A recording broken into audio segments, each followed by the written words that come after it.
90% от хората използват ChatGPT като Google. Затова си мислят, че AI е безполезен. Звучи познато? Пишеш кратка команда, напиши имейл, без контекст, без цел и получаваш общи приказки. Нула системни пунктове, нула насоки, нула критерии за качество. Ето правилния подход. Започвам от целта и аудиторията, добавям фон, тон, ограничения и критерии. Дефинирам ролята на асистента и правилата. Разбивам задачата на стъпки. Първо план, после чернова, накрая финална версия.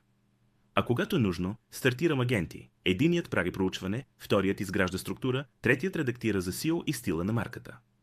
Сравнение рамо до рамо. Вляво – бърза команда и посредствен резултат. Вдясно – експертно водене, ясна структура, точен език, конкретика, никакво леене на вода. В моето приложение уча такъв експертен подход към ИИ, практично и с примери. Искаш да минеш на прониво? Кликни на линка, попълни теста и започни още днес.